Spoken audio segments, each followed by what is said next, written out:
Welcome to Elizabeth's Chronicles. If you love true crime, consider subscribing.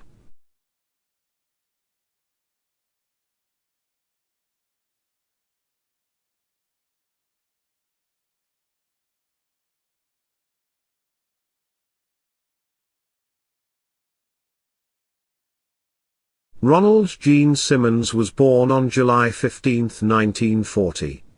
His parents were Loretta and William Simmons. Simmons decided that joining the Navy was a better option than school, so he dropped out in 1957 and joined. While stationed at Naval Station Bremerton in Washington, he met his wife Basabe Rebecca Uliary. The two married on July 9, 1960. Over the next 2 decades the couple would have 7 children. Simmons left the Navy in 1963, and joined the U.S. Air Force in 1965. Simmons was awarded numerous medals during his military career. After 22 years in the military, Simmons retired in November of 1979 with the rank of Master Sergeant. In early 1981, the Department of Human Services investigated Simmons for reports that he had fathered a child with his 17-year-old daughter, Sheila. Simmons fled in late 1981, with his family to Arkansas. The family moved onto a large piece of land, near Dover. The land had 2 older mobile homes pulled together to make one big home. The home lacked running water or a telephone. Simmons had always favored his daughter Sheila, and he didn't mind the other children knowing this. He would buy her the better Christmas and birthday presents. Anyone would think he's just a doting father, but that was far from true. Back in New Mexico, before the abrupt move to Arkansas, it all started in 1980, when Sheila was only 16 years old. Gene took Sheila on a car trip with him to California. It was during this trip that he first raped Sheila. Sheila was quiet and withdrawn. She realized what her father had done was wrong, but she was powerless. He was a domineering military man, who demanded strict obedience from his wife and children. When young Sheila discovered she was pregnant, she tried to conceal it from everyone, but her expanding stomach soon became evident. In 1981, on the day of her senior prom, Gene gathered their 2 oldest children, Gene Jr. and Billy, and also his wife, Becky, into the living room, and told them that Sheila was pregnant with his child. His 2 sons were disgusted. His wife, Becky, was shocked, but Simmons was over the moon with happiness. Simmons realized that what he had done was illegal, so he demanded that everyone in the home keep silent about the pregnancy. But his sons were so appalled by what their father had done that Gene Jr. alerted a social worker, who in turn investigated. A request was issued with the district attorney to remove Sheila and the other young girls from the home. By the time the arrest warrant was issued, Simmons had already uprooted his family and made it to Arkansas. After fleeing from charges of incest, Simmons had strict rules: nobody was to answer the door. Simmons took employment at several different low-paying jobs during this time. He quit one job, due to uninvited sexual advances toward fellow employees. Eventually he was having financial strain. He was not bringing in sufficient income to support his wife and children living at home, and now there was another mouth to feed, Sylvia Gale. The daughter he fathered with his incestuous relationship with his daughter. Simmons didn't bother hiding his continued inappropriate behavior with Sheila. By 1983, she was pregnant once again. He quickly drove her to Dermot for a secret abortion. Sometime later, Sheila enrolled in the Drawn School of Business in Little Rock, where she met Dennis McNulty. The two became inseparable. Once Sheila trusted him enough, she told him of the sexual abuse. Sheila was becoming independent. Something her father tried to prevent. And he was furious over the relationship she had with McNulty. Sheila was unwavering and the two married in September of 1984. The two moved to Camden. Simmons quickly developed a hatred for his daughter for betraying him. He turned his sights to his second oldest daughter, Loretta. However, Loretta was nothing like her sister. She was openly sarcastic of her father, and was much more independent than her older sister. She refused to be his victim. Meanwhile, his wife, Becky, had discovered clever ways to secretly communicate with her older children who lived outside the home. When Simmons was home, he would lock himself in his room, and sulk over the loss of his beloved Sheila, and the disrespect he was getting from his family at home. He stopped cleaning up, shaving or cutting his hair. Prior to now, he rarely drank, but now he was drinking heavily. Until now, Becky never felt she had it in her to leave her husband. However, her children had finally convinced her that she could do better without him. She and her children planned to confront Simmons on Christmas and tell him she was leaving that same day. Ironically, at the same time Simmons was devising a plan of his own. He could no longer have his beloved Sheila, and his once obedient family were now disrespectful to him. He was tired of working low-paying dead-end jobs that still didn't cover all the bills. He knew nothing of Becky's plans, but his idea was the next time the entire family is together, he would put his plan into action. On the morning of December the 22nd, Simmons started the day by first killing his wife, Rebecca, and then his oldest son Gene. He shot them both with a .22 caliber handgun. He then strangled his 3-year-old granddaughter, Barbara. He dumped the bodies into a pit that he had made his children dig, unknowingly that it would be their graves. Simmons then waited for his other kids to return home. He lured them with the assumption that he had Christmas presents for them, but he advised that he can only give the gifts one at a time. He took Loretta, who was 17 years old, to the back and held her underwater in a rain barrel while he also strangled her. He then killed the other 3 children in like manner: Eddie, Becky, and Marianne.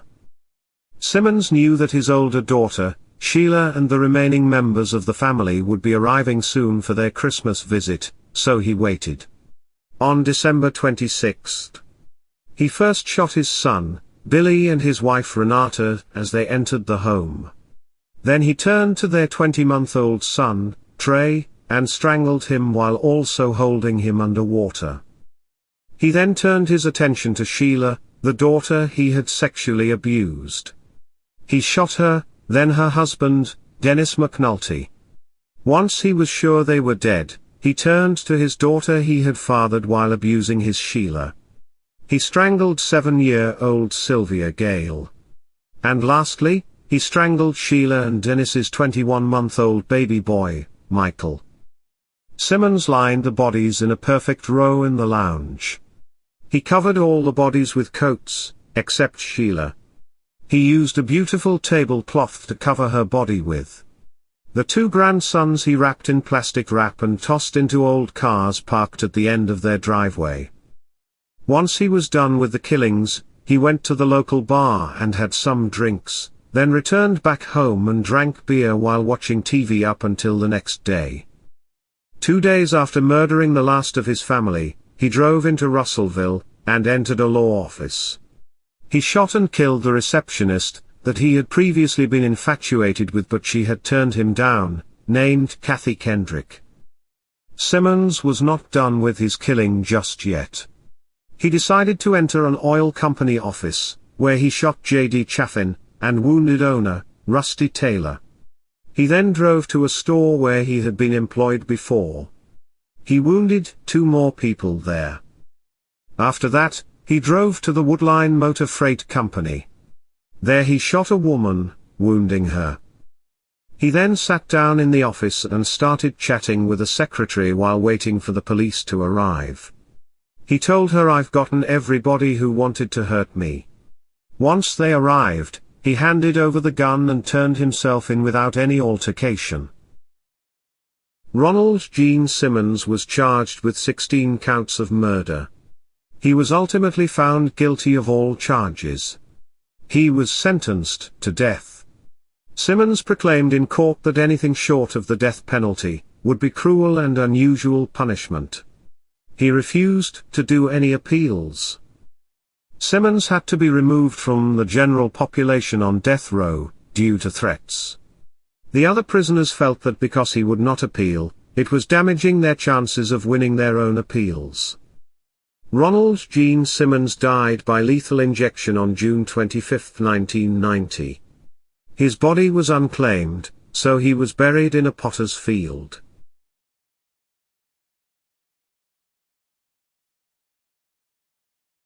Neal Jacobson, a mortgage broker, left the comfort of his New Jersey surroundings to move his family to Florida, to tend to his ailing father. Jacobson was married to Frankie Sue. She was an aspiring author who had published her first children's book, Green Bean's Birthday Party. She was planning a huge birthday party for their two 7-year-old sons, Eric and Joshua.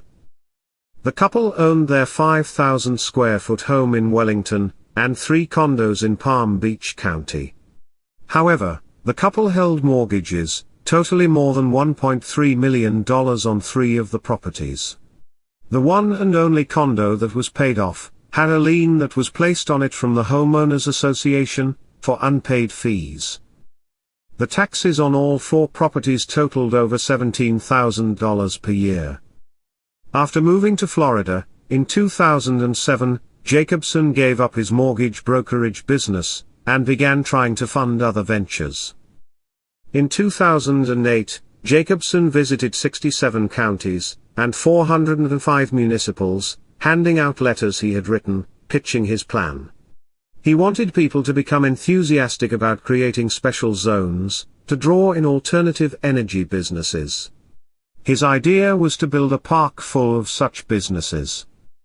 His enthusiasm drew a Palm Beach Post reporter, who interviewed him in 2008. However, his enthusiasm wasn't enough to convince others. The concept fell on deaf ears, and fizzled.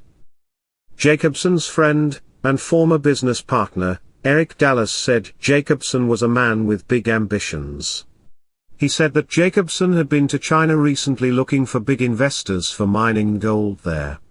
He goes on to say how just a year prior he had received backing from a huge bank for the project, but at the last minute the bank backed out due to the financial meltdown.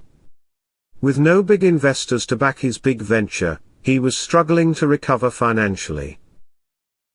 On January 23, which was their twin boy's birthday, a huge party was planned just a few hours away. But Neal Jacobson woke up, and decided he needed to spare his family from living like paupers. Jacobson grabbed his revolver, and walked up to his wife. She could see the gun, and frantically begged for her life, and told him she wanted her boys to live, but he ignored her pleas, and coldly shot her twice in the head. He then walked over to his son's bedroom, and shot them both multiple times, while they lay sleeping in their beds. After mercilessly killing his entire family, he got into his 2002 GMC Envoy, and drove south, but crashed at an intersection of US 441 and West Atlantic Avenue. Police who arrived at the scene noticed a .38 caliber revolver lying on the seat beside him, and his clothes were stained with blood, the blood of the family he just murdered, in cold blood. They quickly removed the gun, and described how when he woke he was searching the seat beside him for the gun. He told police at the scene, "I went off the deep end," according to police records. The paramedics took him to Delray Medical Center, after he advised them he had taken 10 Xanax tablets, in an attempt to take his own life. A detective arrested him a few hours later, on 3 counts of first-degree murder. After locating Jacobson's crash, deputies went to their home at 11,000 block of South Sea Court, in Wellington, where they located the lifeless bodies of Frankie, Eric, and Joshua. Police also located a 5-page suicide note, "I could just not go on any longer. Everything in our lives has gotten so out of control." And further into the letter it states, "I love my family more than anything else in this world, and just could not handle what we are facing. Due to my poor judgment, I had put us in a position that we will lose everything we had built. I overindulged in the real estate boom. I do not know what happened to me.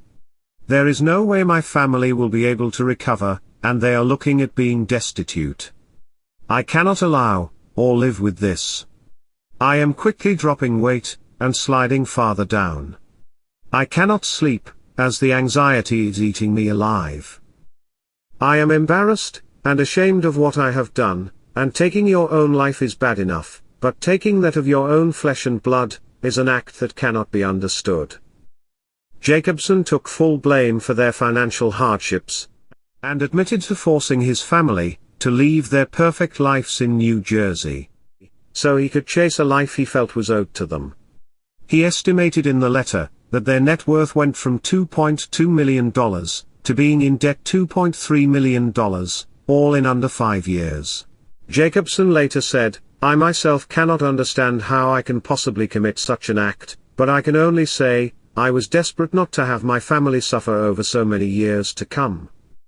Frankie Jacobson's sisters, Robin Parcell and Sherry Kazankian, called their ex-brother-in-law Howard a fool, and a fake, a cruel man, who let the devil take him over and kill the family that loved him, as a way to escape troubles, and deepening debts. Kazankian went on to say, "Neal, you are the one that deserves to be dead. You deserve the death penalty, and a journey straight to hell." The sisters said they forgave Jacobson. As part of the plea deal, Jacobson agreed that the Kazankians could visit him twice a year in prison to talk to him about God. Frankie's sister, Robin, addressed Jacobson in court saying that they tried their best to help him, and were there for him, but he refused the help, or to open up. She later recalled how Frankie told them that Jacobson would sit for hours staring at family pictures, and running his hands through his hair. Palm Beach County State Attorney Michael McAuliffe said he abandoned any hope of redemption, or sympathy when he murdered his 3 family members, all of whom he was supposed to protect. Jacobson was found guilty of all murders after pleading guilty. He received 3 life sentences. Just a few years after, Jacobson wanted to waive his right to have his plea deal tossed, so he could be retried with an insanity defense known as involuntary intoxication. Jacobson claims that psychotropic medications prescribed to him led to him murdering his family. He claimed that this was out of character. However, after speaking further with his lawyer, he decided he didn't want to take the possibility of another trial, which could lead to a death sentence, or be sent to a mental hospital to be committed for life. And he claims he didn't want to cause any more pain for the family of the victims.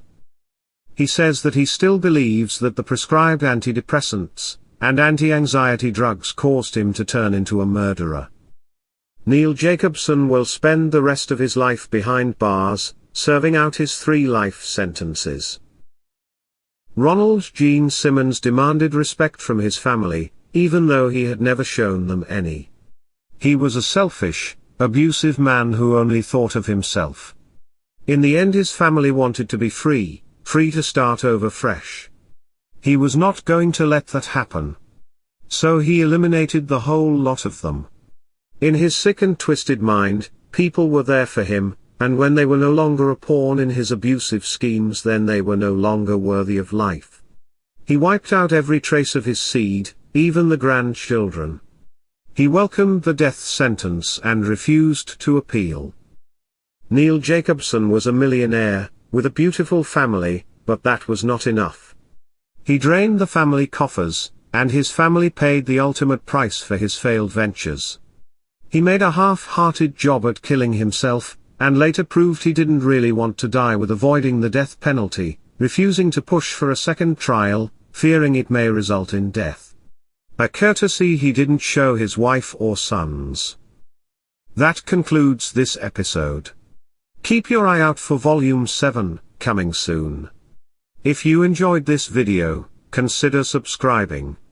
Thanks for watching.